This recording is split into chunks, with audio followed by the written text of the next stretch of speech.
Well, the word I'd like to deal with today is an old fashioned one.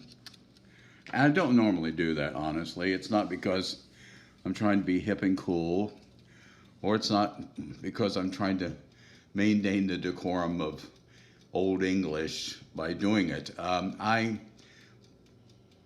It just happens to be the perfect word to describe a situation in our world, certainly our country, that is haranguing us. It's causing these bar fights. It's making us, dare I say, the best phrase to use it, it's making us all crazy. It's putting just a drop or two of crazy in everybody's daily coffee. And then when things go awry, we don't we don't really understand. But it's because this drug has been inserted in our life, and it revolves around the word harbinger. Harbinger. Not going to hear that often. You won't even hear it on the talk shows when they're trying to be impressive. Harbinger is someone or something that comes along to announce the coming of someone or something. It is a foretelling. It is this contention that the universe is knit together in some way, in a harmonious synchronicity of one thing announcing another and joining with the other, when actually the universe, quite frankly, is glued together.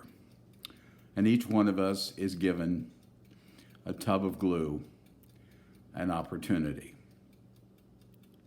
That's why it's important to understand, if you're going to try to figure out the difference between destiny and free will, one of them immediately eliminates the other. Destiny, the fact that God has a wonderful plan for my life, eliminates free will. And when you eliminate free will, you take away the foundation of the entire universe. We take away the debt, because after all, even whether you're religious or whether you're Darwinian or whatever your foundation is, you have to understand that choices were made. Mutant cells came along and went another direction. They chose to go another direction, you know. They fought their way. They fought their way to live.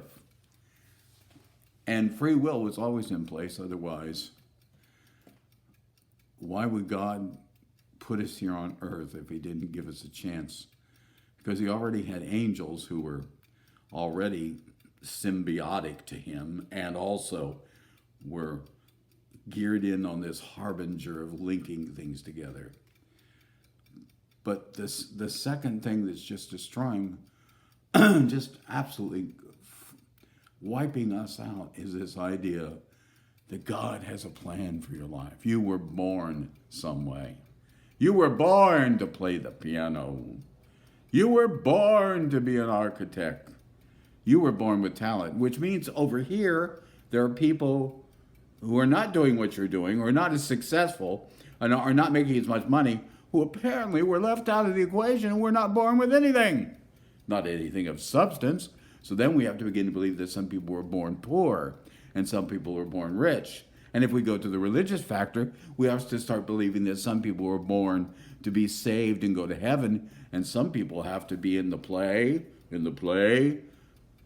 as villains to try to curtail them from their efforts. It's a horrible, horrible piece of crap. And it's causing all sorts of problems. This idea that everything is a harbinger. There's a reason for everything that happens. Is there? Really? Do you think? Do you really want to go through the rest of your life believing that your son walked out in front of a car and was killed and it was God's will? Or somewhere in there beyond our understanding is God's will? When this guy, Jesus of Nazareth, made it clear that the message that God wants to share is so simple that even a fool can understand it. This fool. How about you?